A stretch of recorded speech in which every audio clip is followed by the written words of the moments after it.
Khulu lesabatha uNkulunkulu asenzela lona uba sonke siyawusindiswa ngaleli sabatha.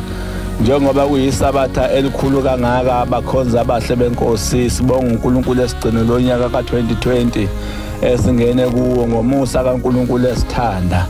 Ngifisa ukuba ngimeme bonke abantu abakhona emhlabeni.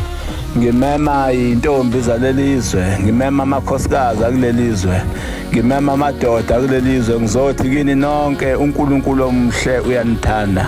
Noma ngabe uzibona wena ungelutho, noma ngabe uhlupheke kangakanani, noma ngabe usucabanga ukuthatha umchili uzilengise, noma ngabe uzibona empilweni yakho ungaphumelelanga, kodwa ngizothi namhlanje uNkulunkulu uyakuthanda.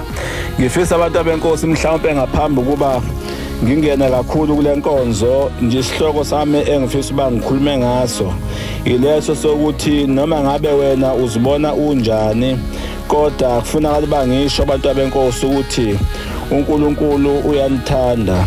Khona isihlabelelo sika 226 engomeni zamaNazaretha sabhalwa inkosi langa lokukhanya.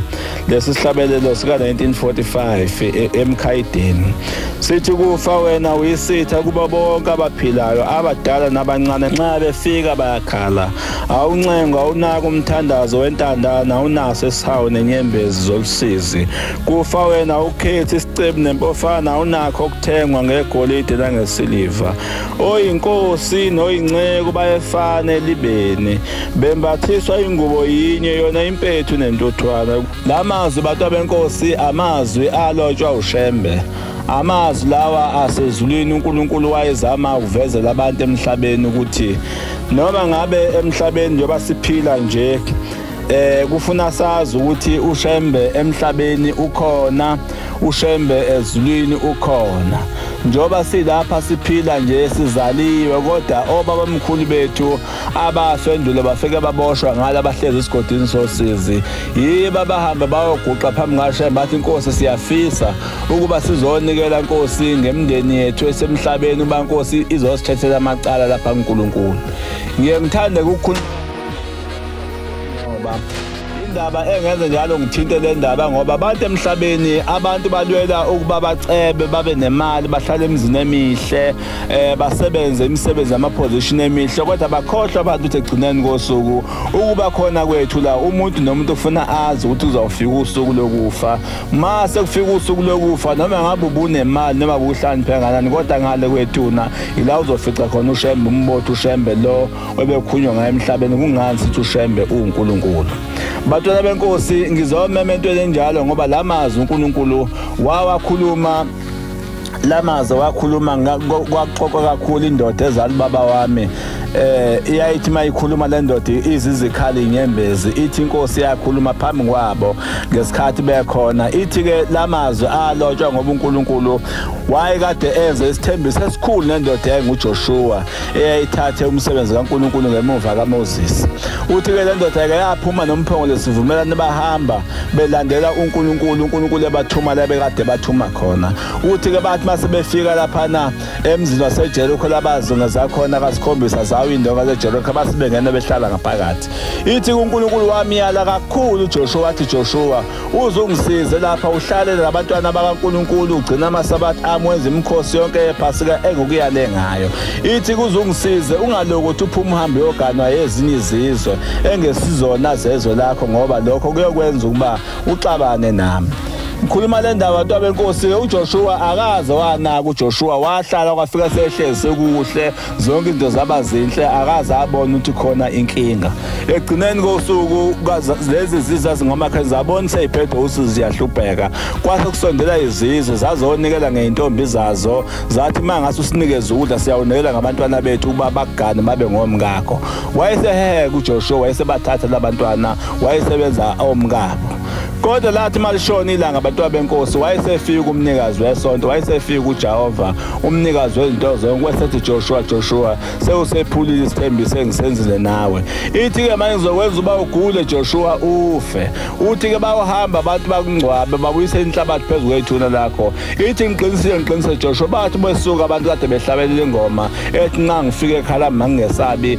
Uthi ke uJoshua bayothi mase besuka kuwe uthi ngiyawubuyisela umphefumulo kwakho kuwe uthi impethu eyongena ngehlo izwe ihamba iyoze iyophuma ngobhosi uphila ungaphansi kwenhlabathi uyiswa.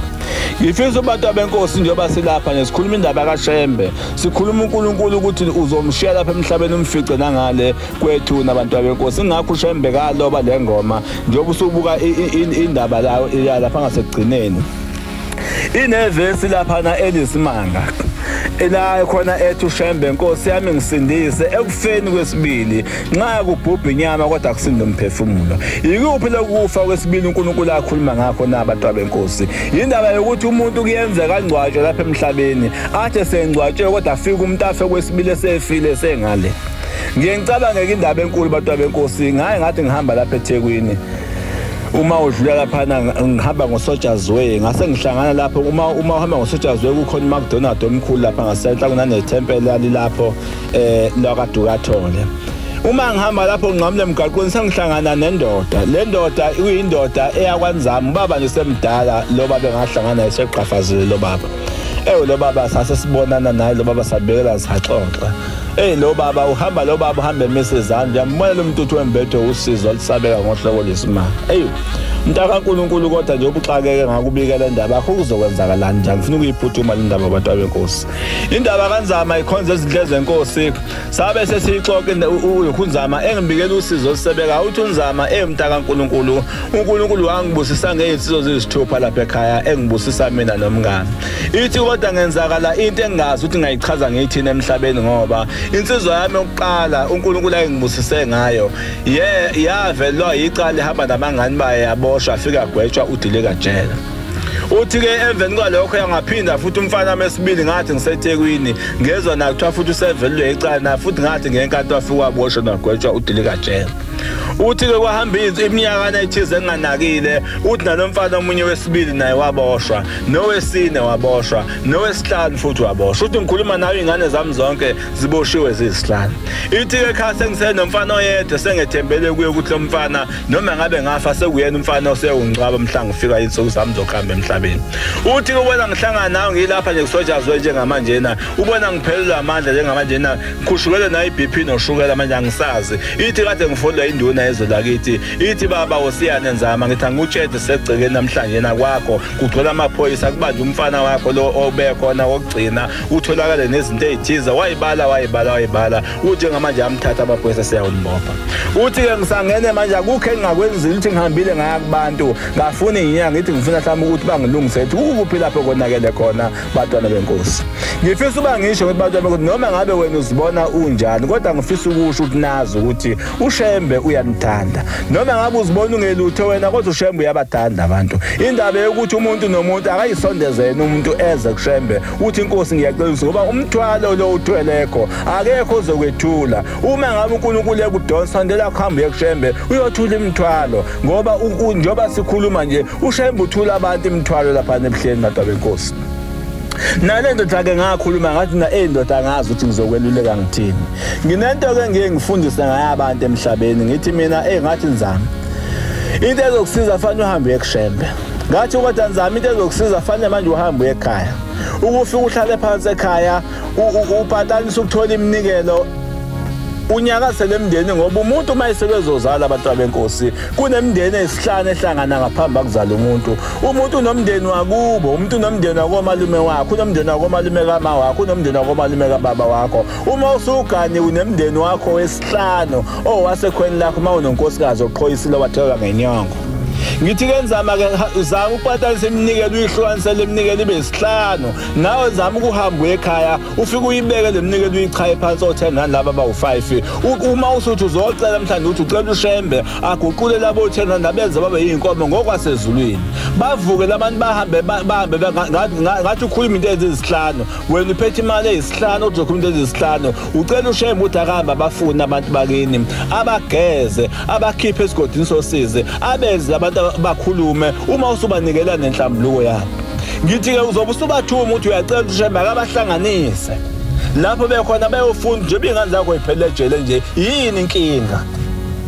lo muntu wangihlonipha abantu abenkosi wagoduka wahamba ekhaya lo baba omdala babunzama wagoduka wahamba ekhaya uthe mayesefikile ekhaya wayenza lento njengoba ngimtshele yona isimanga esikhulu abantu abenkosi ngikhuluma ngendaba ukuthi abantu abenkosi uNkulunkulu esikhuluma ngaye ngithi uyabathanda abantu noma ngabe wena ubona ukude kodwa sondela eduze nangu uNkulunkulu omhlunyazi wezothanda abantu ohambela ngisho abantu abanjani lo muntu engikhuluma ngala kasilona iNazaretha kodwa lo muntu wahamba wayichala imali uthi akazange ndlale ngisho lutho phansi walala ebhuquza phansi akusinde khona endlini ekhala lo babethandaza ukuthi ngempela konakelephi ngaye kodwa indaba enkulu engifisa ukukhuluma ngabantu abenkosi lo baba wayenza lento kwathi sekusa hey wayesefika umnikazi wezinto zonke wayesefika uShembe kuye ithi ke Madondo nje ngoba mina wangifonela ekseni ngakusasa sekuyoshaya u6 o'clock wangifona usethi mina weMadondo awungixoxele kanti lo uNkulunkulu enimkhonzayo nikhuluma indaba kaShembe unyazi wezulu unjani ngoba mina ngilale ngikhala ngalala ngikhanyisa lapho ithi kodwa uShembe ngimbone efika uShembe hamba ngenyawo ngiyambone efaka ijazi elimhlophe efaka nesigqoko semnyama uthi ufika wayishaya isifuba wathi nzama usukhala sengifikile mina nguShembe mina unyazi wezulu uthi ke mayisefika uthi ngaphendula ngambheka ngathi inkosi yamakhosi usufikile wesethi sengifikile uthi uyibona indoda ohlangane nayo eThekwini uthi ngiyayikhumbula uthi ngesikhathi okhulume ngaso naleyo ndoda isikhathi mina engisuke ngayo ngagijima ngaso Bantu abenkosi ngikhuluma indaba enkulu kaShembe ithi ke le ndoda ngibone kudlala ibhayisikopho phambi kwami engingayazi uthi ngithese ngibona ngase ngibona kuqhamuka indoda efana nsene nobaba wami uthi ngathi ngiyayibuka le ndoda kathi na le ndoda ivelaphi uthi ngathi mina usabona baba usaphila na wesethi yewena mfana musa ungimbiza ngobaba wakho angisiyeni baba wakho mina ithi mina ngukhokho wakho mina ngizala umkhulu wakho uthi ngase ngethuka ngibheka le ndoda wesetilalela njengoba ungibona nje mina ngafa mina ngaboshwa ngafa ngiboshiwe ngigwetshiwe ngifele ejele uthi ubone ingane zakho zonke ziphelele ejele nje imina ngafa ngaboshwa isidumbu siphezulu kwesinye uthi noma ngizama ukukhuluma kini ithi kodwa nikwazi ubani ngizwe ngoba ngihlezwe sino nesimanga uthi ngibona ngidonsa izingane zakho ngifake ejele bengizama ukuthi ukwazi ukubona ukuthi mina ukhokho wakho owafele ejele ngifuna bangigeze lapha yana ngisuke kule ndawo nami ngikwazi ukuhlangana nabangcwele ithi kodwa ngesikhathi wena ukhuluma nendoda ohlangane naye workshop la uhlangane nayo khona isikhathi uShembe agijime ngaso inkosi enkulu inyazi ezulu ihamba yongidatshula phakathi edumbini ezibolile ngafa ngabhandwa phezukwaso ngizothi bantu abenkosi ukhona uNkulunkulu othanda abantu kodwa noNkulunkulu mawusondela kuye sondela ngenhliziyo emhlophe uthi inkosi ngizocela nami ungethule umthwalo awukho umthwalo abantu abenkosi ohlulunyaza emhlabeni kodwa yenza inhliziyo yakhe bemhlophe uzothi inkosi woza ungethule umthwalo ngoba ngabona uNkulunkulu ebhala incwadi phambi kwabantu abenkosi ngaphendula ngathi inkosi yami kungenxa mhlaba enkosi nginezono eziningine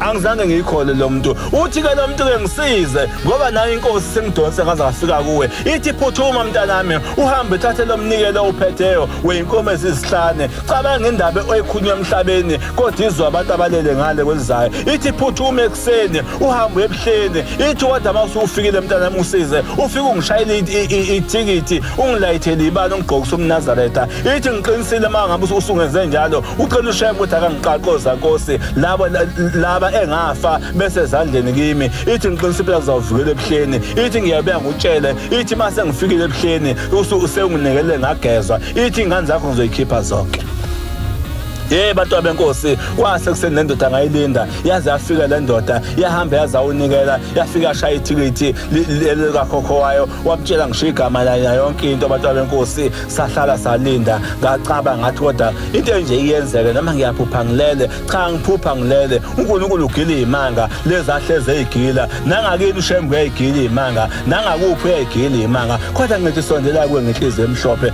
uzothi inkosi ngicela ungethule umthwalo unyazi lwezulu uNkulunkulu usokwethula umthwalo ba ngambone ethula indoda engunzama wayithula umthwalo engazi ukuthi ngenze njani namhlanje abantu abenkosi ungathi iphupho ungathi ulele unzama namhlanje akalenzi iphutha eseyenzile lento izingane zakhe bele iphuma kancane abantu abenkosi ziphuma kancane iphuma ngamaparoli namhlanje iningi lezingane zakhe zonke abantu abenkosi uyafika ehamba nezinsuku zakhe namhlanje inhle lensizi zihamba nezinsuku iningi lezinsuku zakhe seyiphumile zingaphandle abantu abenkosi uNkulunkulu eyidonsa inkosi enkulu unyazi lwezulu Ngizoqinisa emhlabeni abantu benkosi njengoba baye bathi abantu sisholana ukuthi uShembe uNkulunkulu na ingoba uShembe izinto ezingenzeke emhlabeni kubantu kodwa unyazini zifike zenzeke. Kodwa indaba yokuthi uyendlale kahle inhliziyo yakho uma ukhuleka noma usondela kuye uzothi inkosi yamakhosi ngiyacela ungethuli imithwalo abantu benkosi ngoba sihlupheka kangaka nje abantu benkosi imithwalo khona umuntu oyabe nosizi athi umuntu mina nginebhadi athi umuntu nginomnyama kanti uhlushwa into eyodwa abantu benkosi wena wazi ukuthi kwenu ekhaya kuma wakho ni5 kanti kuma wakho no11 kunezingane zakwena zachitheka ongazazi nawe. Ube intombazana uzophuma uhambe uyogana emzini uthi ungafika ngabi khona ukuthula ngisho endodeni yakho uthi noma ngabe ethi niyahlala kube khona ukushisa kanti inkinga enkulu ubanga wena indoda nodadewenu awumazi wachitheka kuma wakho nibangaki kwenu nina. Bantwana benkosi usize sinalo kangaka khona umuntu oyabe nomnyama omnye umuntu uthola umhla wathi ukuhamba uyise esasanda kuzalwa wancela kunina uma wakhe embethe inzilo zonke lezi namhlanje zingamathunzi ziyabahlupha abantu abazi abantu bazogezwa kanjani. Angikwazi uba ngikhohlwe le ndaba yokuthi bantwana benkosi yebo noma ngabe izwe selinjena kodwa ngasi zodlula kanjani ngoba inkinga enkulu ehlupha abantu emhlabeni osizwe nolembethe abantu emhlabeni abantu bahlushwa isibongo ngoba bonga abantu abayisebenzisayo angazi baxhumana kanjani naso. Ngiyafisa inkosikazi enhle uzubuza ukuthi namhlanje ubufake noma ngabe iringo igqokile noma ngabe uzeli ingane zakho la uhlezi khona kodwa ezaphi isibongo sazo lezi ingane wayitshela ingane zakho ukuthi ezaphi isibongo sazo futhi wena isibongo sisebenzisa waxhumana kanjani naso noma ngabe insizwe enhle njengoba namhlanje uhlezi kahle ugqoka kahle noma ngabe udrive imoto kodwa ngiyafisa ukwazi ukuthi isibongo sisebenzisa waxhumana kanjani naso ngoba usizo liphethe abantu emhlabeni ntobenkosi abantu baphethe usizi abangazi bazophuma kanjani ngoba baphethe usizi labantu abangale kwethuna ababoshiwe bazama ukukhuluma kodwa abakwazi ukukhuluma ngenxa ukuthi baboshiwe. Kodwa ngithi namhlanje nawe awuhambe uyofuna ukuthi njengoba wahanjele ubaba wakho wahanjele uma wakho wabangcwaba usazobahlabela inkomo nezimbuzi uma ucabanga abakuphi lapha bekhona na